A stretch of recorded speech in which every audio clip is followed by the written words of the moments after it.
என்னன்னு சொன்னால் இந்த விசா பிரச்சனையால் 23 வயது படியன் மெல்பர்னில் மனோ ஜோகலிங்கம் வந்து மன அழுத்தம் அவருக்கு மன அழுத்தம் காரணமாக தீ வச்சு அவர் இறந்துட்டார்.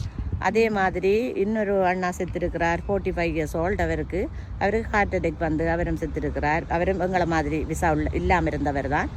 இன்னொரு அண்ணாவும் செத்துருக்கிறார், 55 வயது. அவருக்கும் ஹார்ட் அட்டாக் வந்து தான் திடீரெண்டு விசா இல்லாமல் 12 வருஷத்துக்கு ஜோதிச்சிருந்து அவரும் ஒரு மாதத்துக்குள்ளே 3 பேர் இறந்திருக்கிறாங்க.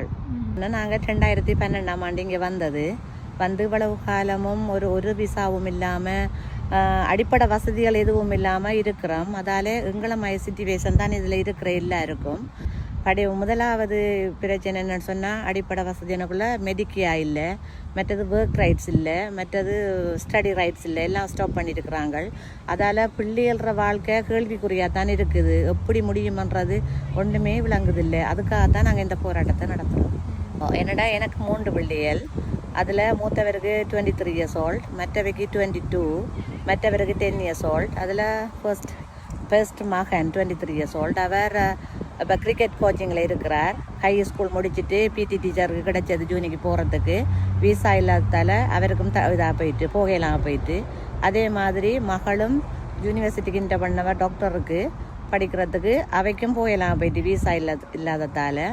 மற்றது வேர்ல்டு சாம்பியன் 2024 வேர்ல்டு சாம்பியனுக்கு செலக்ட் ஆகுனவ பவர் லிஃப்டிங் காம்படிஷனில்.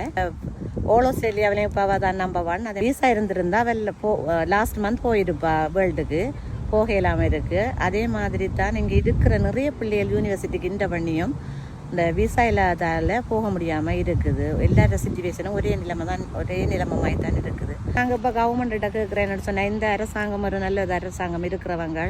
அதால் எங்களுக்கு மனமிறங்கி இந்த விசாவை தந்தால் பிள்ளைகள எதிர்காலமாவது நல்லா இருக்கும்.